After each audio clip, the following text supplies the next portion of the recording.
নমস্কার, খবর শুনছেন বাংলার সংবাদ চ্যানেল থেকে। আজ ৮ তারিখ বৃহস্পতিবার। জানাবো আজকের 15টি গুরুত্বপূর্ণ তাজা খবর। শুরুতেই হেডলাইন্স। বঙ্গ বিজেপির নতুন কমিটিতে বড় রদবদল, বাদ পড়লেন দিলীপ শুভেন্দু। কার হাতে গেল বড় দায়িত্ব? ঘুরে গেল এসএসসি মামলার মোড়, হাইকোর্টে খারিজ 10 নম্বর সংক্রান্ত মামলা, বড়সড় স্বস্তিতে শিক্ষকেরা। ভোটের আগে শুভেন্দুর জেলায় নতুন খেলা, চাপে শাসক দল। 21-এর জয়ের ব্যবধান থেকে বেশি নাম বাদ, একাধিক হেভিওয়েট কেন্দ্রে একই ছবি। 26-এর ফলাফলে কি প্রভাব পড়বে? শীতের সন্ধ্যায় দাউ দাউ করে আগুন জ্বলছে কলকাতার এই বস্তিতে। মতুয়াবাড়ি সার্টিফিকেট গ্রহণ করছে কেন্দ্র, সিএএ নিয়ে বড় দাবি শুভেন্দুর। পূর্বের আক্রোশ, প্রতিবেশী বৃদ্ধকে এসআইআর এর ফর্ম না দেওয়ার অভিযোগ বিএলওর বিরুদ্ধে। তৃণমূলের বিধায়ককে হারানোর চ্যালেঞ্জ শুভেন্দুর, সেই কেন্দ্রেই প্রার্থী মৌসুম। ইন্ডিগোর বিপর্যয়ের মধ্যেই ভাড়া বৃদ্ধিতে যাত্রীদের ভোগান্তি, সব বিমান সংস্থার কাছে তথ্য তলব কেন্দ্রের। যুবভারতীর পরিবেশ পছন্দ হয়নি, পরোক্ষ বুঝিয়ে দিলেন মেসি। 2 দিনাজপুর মিলে 15, ইটাহারে রোড শোয়ে জনসমুদ্রে ভেসে টার্গেট বেঁধে দিলেন অভিষেক। হাসপাতালের মর্গে দেহ রাখতে 22,000 টাকার দাবি, খবর পেয়েই পদক্ষেপ মদনের। 9টি মামলা, বিজেপি নেত্রীকে বিবস্ত্র করে মার, কর্ণাটক পুলিশের বিরুদ্ধে গুরুতর অভিযোগ। কোনো রাগঢাক নয়, ক্ষমতা দখলে সরাসরি অল ইন্ডিয়া মিমের সঙ্গে জোট বিজেপির। 250 আসনের হুঙ্কার, অভিষেকের লক্ষ্য নিয়ে হুমায়ুনের বিস্ফোরক প্রশ্নে তোলপাড় রাজ্য রাজনীতি। আপনাদের কাছে একটা অনুরোধ রইল, আমরা প্রতিদিন চেষ্টা করি আপনাদের জন্য সঠিক, সংক্ষিপ্ত এবং নিরপেক্ষ খবর পৌঁছে দিতে। আমাদের এই ছোট্ট চেষ্টাকে যদি আপনার ভালো লাগে, তাহলে দয়া করে একটা লাইক দিয়ে পাশে থাকার বার্তা দিন। আপনাদের একটা লাইকই আমাদের আগামী দিনের অনুপ্রেরণা। এতক্ষণ শুনছিলেন সংবাদ শিরোনাম, এবার জানাবো বিস্তারিত খবরগুলি। আসন্ন বিধানসভা নির্বাচনে রণকৌশল সাজাতে 35 সদস্যের নতুন রাজ্য কমিটি ঘোষণা করল বঙ্গ বিজেপি। রাজ্য বিজেপির শ্রমিক ভট্টাচার্যের এই তালিকায় জায়গা পেয়েছেন প্রবীণ নেতা তাপস রায়, তনুজা চক্রবর্তী, যাদের দুজনেরই সহসভাপতিত্বের দায়িত্ব দেওয়া হয়েছে। তবে সবচেয়ে চমকপ্রদ বিষয় হলো, এই গুরুত্বপূর্ণ তালিকা থেকে বাদ পড়েছেন প্রাক্তন রাজ্য সভাপতি দিলীপ ঘোষ, বিরোধী দলনেতা শুভেন্দু অধিকারী এবং কেন্দ্রীয় মন্ত্রী সুকান্ত মজুমদাররা। বিজেপির এই নতুন কমিটিতে পুরনো মুখের আধিক্য থাকলেও 20% মহিলা সদস্যকে অন্তর্ভুক্ত করা হয়েছে। কেন্দ্রীয় স্বরাষ্ট্রমন্ত্রী অমিত শাহর বার্তার পর দিলীপ ঘোষের বাদ পড়া এবং আদি নব্য দ্বন্দ্বের দীর্ঘ প্রতীক্ষার পর এই তালিকা প্রকাশ নিয়ে রাজনৈতিক মহলে শোরগোল শুরু হয়েছে। তাপস রায়ের মতো নতুন নেতাদের অন্তর্ভুক্তি এবং হেভিওয়েটদের অনুপস্থিতি আগামী দিনে দলের অভ্যন্তরীণ সমীকরণে কি প্রভাব ফেলে, সেটাই এখন দেখার বিষয়। এসএসসি কাণ্ডে বড় আপডেট। স্কুল সার্ভিস কমিশনের একটি মামলায় আজ বড়সড় নিষ্পত্তি হলো। নবম এবং দশম শ্রেণীর শিক্ষকদের একাদশ এবং দ্বাদশ শ্রেণীতে নিয়োগের ক্ষেত্রে 10 নম্বর দেওয়া হয়। অভিজ্ঞতার ভিত্তিতে এই নম্বর দেওয়া হয়। এই নিয়মকে চ্যালেঞ্জ করেই মামলা হয়, যা এদিন খারিজ হয়ে গিয়েছে। মামলাকারীদের জন্য এটি বড়সড় ধাক্কা হিসাবেই দেখা হচ্ছে। তাদের মূল আপত্তি ছিল অভিজ্ঞতার নিরিখে অতিরিক্ত 10 নম্বর দেওয়া নিয়ে। মামলাকারীদের আইনজীবীরা সওয়াল করেন, নবম, দশম এবং একাদশ, দ্বাদশ এই 2 স্তরের শিক্ষকদের পে স্কেল সম্পূর্ণ আলাদা। নিচু স্তরের অভিজ্ঞতার জন্য উঁচু স্তরের সুবিধা পাওয়া উচিত নয় বলেও দাবি করেন তারা। পাল্টা ইন সার্ভিস শিক্ষকেরা যুক্তি দেন, মামলাকারীরা এসএসসি মূলত নিয়োগ বিধিকে চ্যালেঞ্জ করেননি। আর বর্তমান রুলসে কোথাও লেখা নেই যে এক স্তরের অভিজ্ঞতা অন্য স্তরে গ্রাহ্য হবে না। 2 পক্ষের বক্তব্য শোনার পর বিচারপতি জানান, রিট পিটিশনে নিয়োগের মূল রুলসকে চ্যালেঞ্জ করা হয়নি, তাই এই মামলার কোনো সারবত্তা নেই।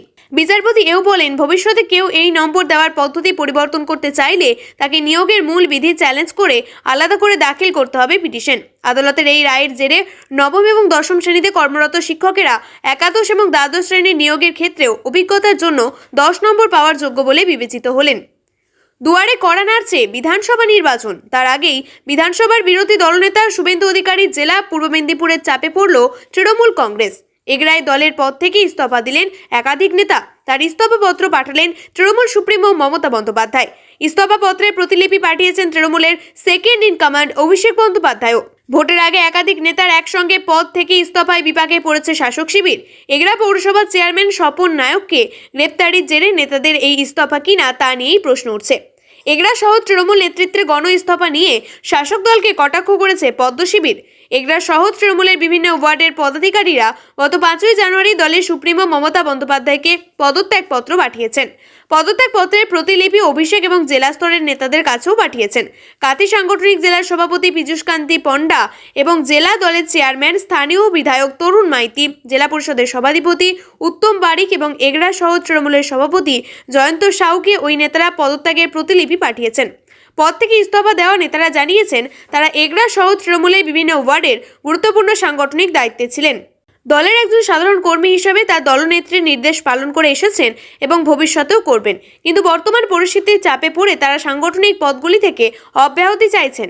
পদত্যাগপত্রে অনন্ত কুমার পাহাড়ি, কমল লোচন খাটুয়া, উমাপদ সাউ, অরুণ কুমার পাত্র সহ 9 জন নেতার স্বাক্ষর রয়েছে। পদত্যাগপত্রে তারা উল্লেখ করেছেন এগরা পৌরসভার বর্তমান রাজনৈতিক পরিস্থিতির কারণেই তারা এই সিদ্ধান্ত নিতে বাধ্য হয়েছেন। চিঠিতে তারা দলের সুপ্রিমো মমতা বন্দ্যোপাধ্যায় এবং অভিষেকের নেতৃত্বে প্রতি পূর্ণ আস্থা প্রকাশ করেছেন।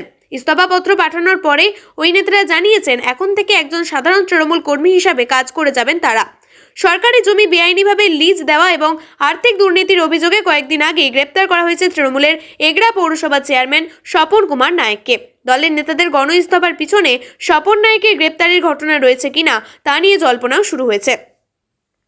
ভোটার তালিকা নিবেশ সংশোধন অর্থাৎ এসআইআর নিয়ে রাজনৈতিক চাপানুত্তর চলছে। সেই আবহে গুরুত্বপূর্ণ পরিসংখ্যান উঠে এলো রাজ্যের একাধিক হাই প্রোফাইল বিধানসভা কেন্দ্র থেকে। ভবানীপুর থেকে নন্দীগ্রামের মতো একাধিক জায়গায় 2021 সালে জয়ের ব্যবধান যত ছিল, খসড়া ভোটার তালিকায় তার চেয়েও বেশি নাম বাদ পড়েছে বলে সূত্রের খবর। এ প্রেক্ষিতে প্রশ্ন উঠছে 2026 সালের বিধানসভা নির্বাচনে কি কেন্দ্রগুলিতে কি হতে চলেছে।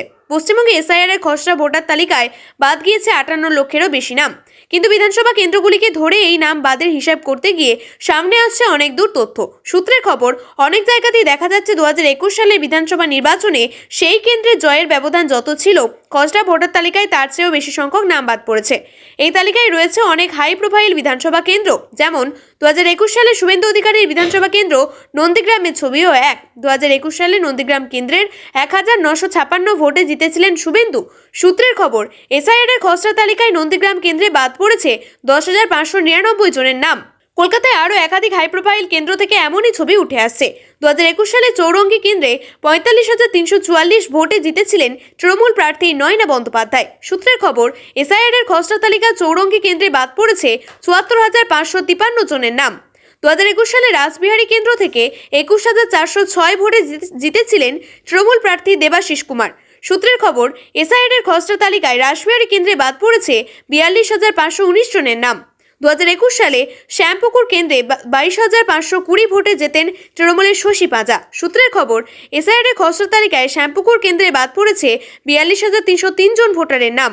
2021 সালে যাদবপুর কেন্দ্রে 38,869 ভোটে জেতেন তৃণমূলের দেবব্রত মজুমদার। সূত্রের খবর এসআইআর এর খসড়া তালিকায় যাদবপুরে বাদ পড়েছে 54,184 জনের নাম। এই নিয়ে তৃণমূলের রাজ্য সাধারণ সম্পাদক কুণাল ঘোষ বলেছেন, তৃণমূল বারবার বলছে বৈধ ভোটার বাদ গেলে 58 লক্ষ তো মৃত, জানা কথা বাদ যাবে। ফের ভয়াবহ অগ্নিকাণ্ড শহরে। বুধবার কলকাতার নোনাডাঙ্গার বস্তিতে আগুন লাগে। গোটা বস্তি দাউ দাউ করে জ্বলতে শুরু করে। কিভাবে আগুন লাগে তা এখনও স্পষ্ট নয়। ইতিমধ্যেই ঘটনাস্থলে পৌঁছেছে দমকলের 7টি ইঞ্জিন। আগুন নিয়ন্ত্রণে আনা সম্ভব হচ্ছে না এখনো পর্যন্ত। এদিন সন্ধ্যায় হঠাৎই আগুন লেগে যাওয়ায় আতঙ্কিত হয়ে পড়েন বস্তির বাসিন্দারা। ঘর থেকে বেরিয়ে আসেন প্রত্যেককেই। খবর পেয়ে ঘটনাস্থলে যায় দমকল বাহিনী। প্রথমে 2টি ইঞ্জিন ঘটনাস্থলে যায়, পরে আরও 5টি ইঞ্জিন পৌঁছায়। তারপর ইঞ্জিনের সংখ্যা ক্রমশ বাড়তে থাকে। শীতকালে আগুন ছড়িয়ে পড়ে দ্রুত, এই ক্ষেত্রে তাই নিয়ন্ত্রণে আনা সম্ভব হচ্ছে না। আগুন লাগার কারণ এখনো পর্যন্ত জানা যায়নি, তবে প্রাথমিকভাবে অনুমান করা হচ্ছে শর্ট সার্কিট থেকে আগুন লেগেছে। খতিয়ে দেখেছেন দমকলের আধিকারিকরা। একের পর এক ঝুপড়িতে আগুন ছড়িয়ে পড়েছে, তবে হতাহতের কোনো খবর নেই। যেদিকে তাকানো যায় সেদিকে আগুন জ্বলছে। কয়েকদিন আগে আগুনের নিউটাউনের ঘুনি বস্তিতে আগুন লাগে। প্রচুর পরিমাণে দাহ্য পদার্থ মজুদ থাকায় সেই বস্তিতে এইভাবেই নিমেষেই ছড়িয়ে পড়ে আগুন। গ্যাস সিলিন্ডারে বিস্ফোরণের তীব্রতা এতটাই ছিল যে আতঙ্কে বাড়ি থেকে বেরিয়ে পড়েন বাসিন্দারা। এসআইআর এর বিরোধিতায় পথে নেমেছিলেন মতুয়াদের একাংশ। সাংসদ মমতা বালা ঠাকুর অনশনে বসেছিলেন। এসআইআর বাতিলের দাবিতে কলকাতার রাজপথে হাঁটতে দেখা গিয়েছিল মতুয়াদের একাংশকে। ভোটের আগে এই ইস্যুকে কাজে লাগিয়ে ময়দানে নেমেছিল তৃণমূল। অভিষেক বন্দ্যোপাধ্যায় থেকে মমতা বন্দ্যোপাধ্যায় ক্রমাগত যোগাযোগ রেখেছিলেন তাদের সঙ্গে। সেই মতুয়াগড়ে আজ পৌঁছেছিলেন বিধানসভার বিরোধী দলনেতা শুভেন্দু অধিকারী। একগুচ্ছ আশ্বাস দিলেন তিনি। মতুয়াদের কি কি আশ্বাস দিয়েছেন শুভেন্দু? কারা বিডিও অফিস যাবেন জানালেন শুভেন্দু। যাদের নোটিশ করবে তারাই যাবেন, 85 বছরের ঊর্ধ্বরা যাবেন না, বিডিওরা আসবে। প্রক্রিয়া বললেন শুভেন্দু। নাম যদি ইয়ারও কাটে, আমি অশোক কীর্তনিয়ার কাছে ফরম্যাট পাঠাবো, ইওর কাছে আবেদন করবেন। সেও যদি বাতিল করে তাহলে সিওর কাছে আবেদন করবেন, আর সিও অফিসে আবেদনের বিষয়ে দায়িত্ব নেবে বিরোধী দলনেতা শুভেন্দু অধিকারী। হিন্দু কেশাগ্র স্পর্শ করতে কেউ পারবেন না, এমনটা দাবি করলেন তিনি। এখানেই শেষ নয়, শুভেন্দু অধিকারী আরও বলেন, সিএএ সার্টিফিকেট দেওয়ার ক্ষেত্রে মতুয়া বাড়ির সার্টিফিকেট কেন্দ্রীয় সরকার গ্রহণ করেছে এবং করবে। এখনো অবধি 60,000 মানুষ সিএএতে আবেদন করেছেন। বিরোধী দলনেতার প্রশ্ন, তিনি বলেন, যারা আবেদন করেছেন তাদের মধ্যে কার চাকরি গেছে, কার স্কুলের অ্যাডমিশন গেছে, তাই ক্যা ছিছি বলা সরকার ভুল বুঝিয়েছিল। 1000-এর বেশি সিএএ সার্টিফিকেট পেয়ে গেছেন, বাকিটাও পেয়ে যাবেন। এদিকে শুভেন্দু যখন মতুয়াগড়ের দিকে মতুয়াদের আশ্বাস দিয়েছেন সিএএতে, সেই সময় বর্তমান রাজনৈতিক পরিস্থিতি নিয়ে রাষ্ট্রপতির সঙ্গে কথা বলেন শান্তনু ঠাকুর। মতুয়া মহাসংঘের সঙ্গে দেখা করতে যান শান্তনু ঠাকুর। বেরিয়ে এসে তিনি বলেন, বর্তমান রাজনৈতিক পরিস্থিতি নিয়ে আলোচনা করছি, আমাদের আর্থিক পরিস্থিতি নিয়েও আলোচনা করেছি। ওনাকে জানিয়েছি মতুয়ারা নাগরিকত্ব পেতে চলেছে। বিস্ফোরক অভিযোগ উঠল বিএলওর বিরুদ্ধে। পূর্বের আক্রোশের জন্য প্রতিবেশী বৃদ্ধকে এসআইআর এর নাম বাদ দেওয়ার অভিযোগ উঠল বিএলওর বিরুদ্ধে। জেলা ডিইওর কাছে লিখিত অভিযোগ দায়ের। ঘটনাটি ঘটেছে বলরামপুর বিধানসভা কেন্দ্রের 68 নম্বর বুথে। ওই বৃদ্ধার নাম ভরত মাহাতো, তাই বাড়ি শিমুলিয়া গ্রামে। দীর্ঘদিন ধরেই ভোট দিয়ে আসছেন, বর্তমানে তার বয়স 75। 2002 সালের তালিকায় নাম রয়েছে তার। এমনকি ওই বৃদ্ধ 2024 সালে লোকসভা ভোটও দিয়েছেন। 2025 সালে যে তালিকা বের হয় সেই তালিকার 353 নম্বর সিরিয়ালেও তার নাম রয়েছে, কিন্তু তিনি এসআইআর এর ফর্ম পাননি। পরিবারের মোট ভোটার 6 জন, তার মধ্যে 5 জন এসআইআর এ ফর্ম পেলেও বাকি যিনি কর্তা, ওই বৃদ্ধকে ফর্ম দেওয়া হয়নি বলে দাবি রয়েছে। তবে এই আক্রোশে তুহিন মাহাতো ভরত মাহাতোর এসআইআর এর ফর্ম দেননি। ইতিমধ্যেই ভরত মাহাতো জেলা রিটার্নিং অফিসার তথা জেলা শাসকের কাছে বিএলওদের বিরুদ্ধে লিখিত অভিযোগ করেন। ভরত মাহাতোর দাবি, এই বিএলও শাস্তি চাই, কেন তাকে ফর্ম দিলেন না। জেলা তৃণমূল অবশ্য পরিবারের পাশে দাঁড়িয়েছে। জেলা তৃণমূলের সভাপতি রাজীব লোচন সোরেন বলেন, এটা সরকারি কাজ, এই বিষয়ে ইয়ারও তদন্ত করা উচিত। কী কারণে ফর্ম পেল না, যদি ইচ্ছা করে বাদ দেওয়া হয় তাহলে বিএলও শাস্তি পাবে। প্রিয় দর্শক, নিয়মিত সঠিক খবরগুলি সঠিক টাইমে পেতে সাবস্ক্রাইব করুন বাংলার সংবাদ চ্যানেলটিকে। ধন্যবাদ।